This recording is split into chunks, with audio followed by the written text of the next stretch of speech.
Okay, so you know how much I love a good mystery, right? Well, this listener request. Yeah. Total mystery vibes. It's all about decoding attraction. Oh, that's a fun one. And people have been trying to figure that out forever. I know, right? And of course, you've got those articles promising like foolproof signs someone's totally into you. Right, like you said, people have been trying to crack that code since the dawn of time. Okay, speaking of articles, this deep dive is based on one. 8 Sidey S. She's having dirty thoughts about you. Act quick.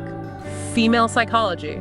Wow. Yeah, you can tell us what you really think about that title later. Huh. But, for now, let's just say our listener sent this in because they're genuinely curious about, those little things that might reveal romantic interest. Totally. I mean, it is kind of like learning a secret language when you think about it. Ooh, I like that. Right? The language of attraction. It's all hidden in plain sight. A look here, a gesture there, even the tone of your voice. It's true. So much more to communication than just the words we say. And like with any language, there are going to be misunderstandings. Oh, absolutely. So, we're going to approach this with a healthy amount of skepticism as we break down these so-called surefire signs. That's good to me. Okay. The article starts strong with a real classic, lip biting or licking. Okay. I'd say when I first read that, I was like, don't we all do that sometimes? My lips get dry. Yeah, context is definitely key. But think about it this way. When do we bite or lick our lips? Usually when we're feeling a little bit of, anticipation or excitement. Okay, yeah, it's like a physical response to something you're feeling. Exactly. Your body's trying to cope with this surge of something. Could be nerves, excitement, maybe even, attraction. So not necessarily like a deliberate come hither move, but more like a subconscious, oh, something's happening here kind of thing. Exactly. And evolutionary psychologists might even say that displaying that kind of excitement, even subconsciously, could have been a way to signal to potential mates way back when. Oh, that's interesting. Like a primal, hey, I'm feeling this kind of signal. Right. Wow, so our cave-dwelling instincts are still running the show? Maybe. Okay, what else did this article say? I remember something about touch being important. Oh yeah, the power of touch. But we got to be careful here. Okay. Because how comfortable people are with touch varies so much between cultures and just from person to person. Right, totally. But in general, a light touch on the arm or kind of a playful tap on the shoulder, Yeah. it can definitely be a way of testing the waters. Okay. Seeing if there's a connection there. Like, hey, I see you, I'm here, and I'm comfortable enough to break that touch barrier.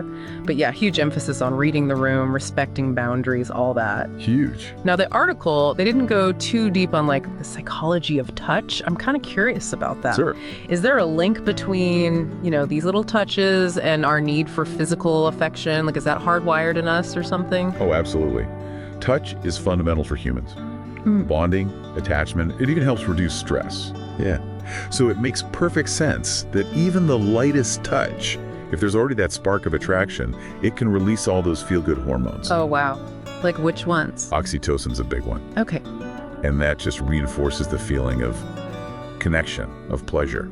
Wow, so a simple touch on the arm could be a whole symphony of subconscious cues and chemicals. Right. Crazy. We are wired for connection. It's like we're sending these secret messages without even realizing it. The secret language of love. Exactly. Okay, so the article also talked about compliments, but aren't compliments just a nice thing to do in general? Sure, but when you're attracted to someone, Yeah. the compliment takes on a whole new meaning. It's not just about being polite anymore. True. It's a way of showing that person, hey, I see you, and I like what I see. I get it. It's like you're singling them out, saying they're special somehow. Exactly. Okay, that actually makes me think of another cue from the article, body language. Like, if someone angles their whole body towards you when you're talking, is that actually a thing? It definitely can be.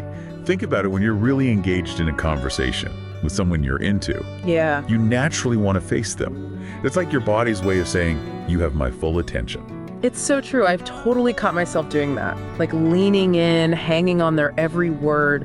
And you know what often goes hand in hand with that? Mirroring. Oh, yeah. Mirroring was a big one in the article, too. It's such a fascinating phenomenon. We subconsciously mimic the movements of people we're attracted to. It's like our bodies are trying to give us away. Right. And it happens on such a subtle level. Maybe you cross your legs at the same time or take a sip of your drink in sync. I've totally done that. And studies have shown that even those tiny little movements can actually make people feel more connected. Wow. It's like our bodies are working overtime to bring us together. Maybe they know something we don't. Right. Okay. This next one feels like something straight out of a movie montage, prolonged eye contact, followed by a quick look away. Oh yeah, the classic look and look away. Is there actually any truth to that? There is. For one thing, eye contact is incredibly intimate. It's true. You can tell a lot about someone by looking in their eyes. Absolutely. And when there's attraction, those gazes can be electric. Yeah. But too much eye contact can also be really intense. Oh yeah, for sure. So that little look away, it's almost like a pressure valve, a way to acknowledge the intensity without getting overwhelmed. So it's not, I'm not interested, it's, I need a second to process this. Exactly. You know what pairs really well with that? What? Changes in voice. Oh, you mean that kind of softer, maybe even a little breathier tone? Exactly. I've definitely noticed that one. It's actually physiological. Yeah. When we're attracted to someone, our bodies release hormones that relax our vocal cords. No way. Yeah. So that slight change in pitch, Yeah. it's not just you trying to sound sexier. It's literally your body betraying you. It's crazy how much is going on that we don't even realize. Right. We're like walking chemistry experiments sometimes. Totally. Okay, so speaking of subconscious signals, the article wrapped up with one more cue, the lingering goodbye. Ah, a classic. You know that feeling when you're trying to leave but part of you just doesn't want to? I think we've all been there. It's like your body's saying, hang on a sec, this is nice. Exactly. And when there's that spark of attraction, those goodbyes can be especially hard to get right. Because you're trying to read into every little thing, right? Like, how long is too long to linger? Right, and are they lingering because they're actually interested or just because they're polite? It's a minefield. I have noticed that even the way I say goodbye changes when I'm into someone. Oh, tell me more about that. It's not just a quick see you later, you know. It's slower, softer, with more eye contact. Absolutely. It's all about extending that connection just a little bit longer, even if it's just for a few more seconds. And maybe throw in a little touch on the arm for good measure. Maybe. Or a playful don't go yet vibe. It's all part of that subconscious dance of attraction. This has been so fascinating, but I think it's important to point out that these are just potential clues, not guarantees. You are so right. We can't forget about context. What might seem flirty in one situation could just be friendly in another. And people have different comfort levels with things like touch and eye contact, so you definitely don't want to read too much into anything. Exactly. And we have to acknowledge that cultural norms play a huge role in all of this.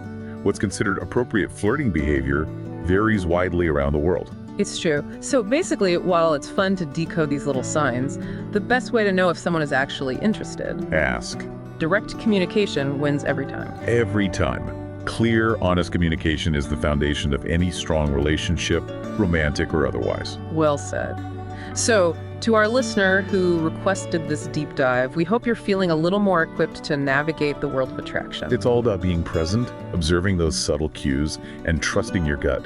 And who knows, maybe this newfound awareness will lead to some exciting new connections. I hope so. Now, for our other listeners out there, we want to hear from you. What are your experiences with deciphering signs of attraction? Have you noticed any foolproof indicators that we didn't cover? Head over to our social media and share your thoughts. And until next time, happy observing.